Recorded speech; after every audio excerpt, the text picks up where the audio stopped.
তারপরে দেখলাম what kind of activity 4-এর যে আমরা আগের দিনে দেখেছিলাম যে অ্যাক্টিভিটি 3 পর্যন্ত আমি অ্যান্সারগুলো বলে দিয়েছিলাম। এবার অ্যাক্টিভিটি 4-এরগুলো দেখে নাও এবং ভালো লাগলে চ্যানেলটা সাবস্ক্রাইব করে নেবে এবং বন্ধুদেরকে শেয়ার করে দেবে যাতে ওদেরও সাহায্য হয় একটু।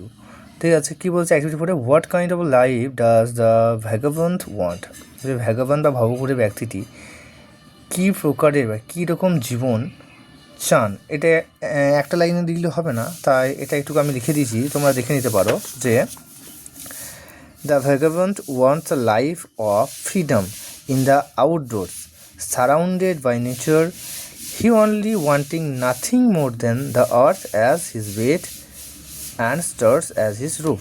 ঠিক আছে, কী বলছে যে ভগবান ওয়ান্টস আ লাইফ, ভগবান একটা জীবন চান যেটা থাকবে মুক্ত, বাইরের মুক্ত জীবন, সারাউন্ডেড বাই নেচার যেটা প্রকৃতি দ্বারা ঘেরা, he only wanting nothing more than the earth as his bed, সে পৃথিবীকে বিছানারূপ, পৃথিবী হবে তার বিছানা, যেখানে পৃথিবী হবে তার বিছানা, and the stars as his roof, এবং তারা বা আকাশটা হবে তার ছাদ।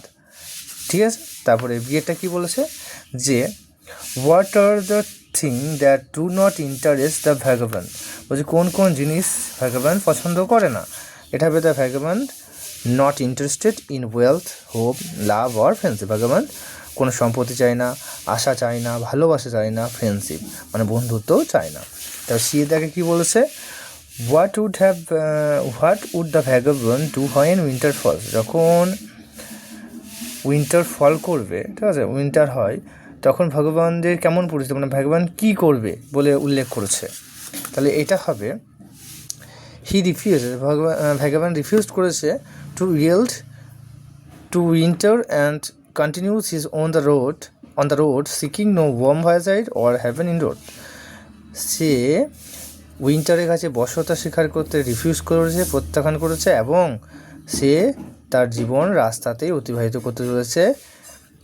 কোনো রকম কৃত্রিম গরম বাড়ির ভেতরে সে চায় না, সে বাড়ির বাইরে ভ্যাগাবন্ড লাইফটা এনজয় করতে চায়, সেই শীতের মধ্যেও। ঠিক আছে, how does the poet describe a field in autumn? কবি কীভাবে একটা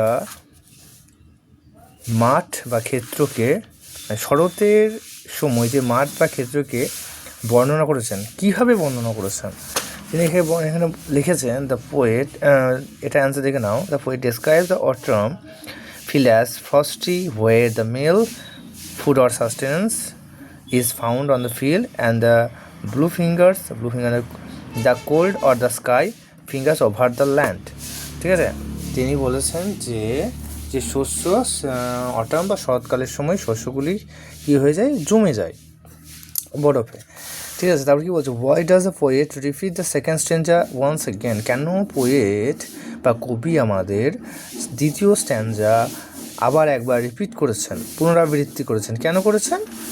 তিনি এই জন্য করেছেন, দেখে নাও। The poet repeated the second stanza as it reinforces his commitment to a life of wandering and his total rejections of wealthy comforts. তিনি দ্বিতীয়বারের জন্যও তার ওই লাইনটাকেই পুনরাবৃত্তি করেছেন, কারণ তিনি এমন একটা জীবন চান যেটা হবে যে ভবঘুরে, এবং তিনি টোটাল রিজেকশন করেছেন, প্রত্যাখ্যান করেছেন ওয়ার্ল্ডলি সমস্ত কমফোর্টসকে, মানে সেই সমস্ত লাক্সারিকে, কৃত্রিমতাকে তিনি বর্জন করেছেন, এবং তিনি এমন একটা লাইফ চেয়েছেন যেটা ক্লোজ কন্ট্যাক্টে থাকবে নেচারের সাথে। তারপরে দেখে নাও, what message does the poet want to give through the poem? তিনি আমাদের যে পোয়েট রয়েছেন, তিনি কোন মেসেজ এই পোয়েমের মাধ্যমে দিতে চেয়েছেন? কীরকম মেসেজ দিতে চেয়েছেন? The poem conveys a message of extreme independence and the love of nature by refusing all worldly luxuries and comforts. তিনি এই কবিতার মাধ্যমে এমন একটা বার্তা প্রেরণ করেছেন, যে এমন একটা জীবনের বার্তা প্রেরণ করে যেটা হবে স্বাধীন, এবং লাভ অফ নেচার, যেটা প্রকৃতিকে ভালোবাসবে, সমস্ত লাক্সারি এবং কমফোর্টসকে প্রত্যাখ্যান করে। ঠিক আছে, তাহলে ভালো লাগলে চ্যানেলটাকে সাবস্ক্রাইব করে দিও। আর বাকি কোশ্চেনগুলো আমি আলোচনা করছি না, তোমরা উত্তরগুলো শুধু দেখে নাও, ঠিক আছে? লাভ give a feeling of care and understanding. Heaven give a place where a soul finds place and is good.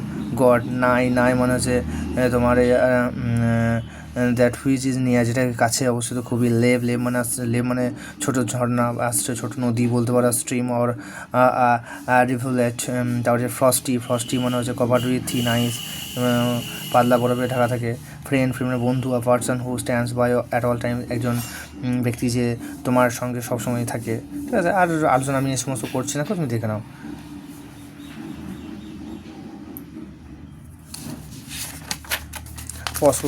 Pause করে দেখে নেবে এগুলো পজ করে দেখে নেবে এগুলো, আর আমি কিছু করছি না।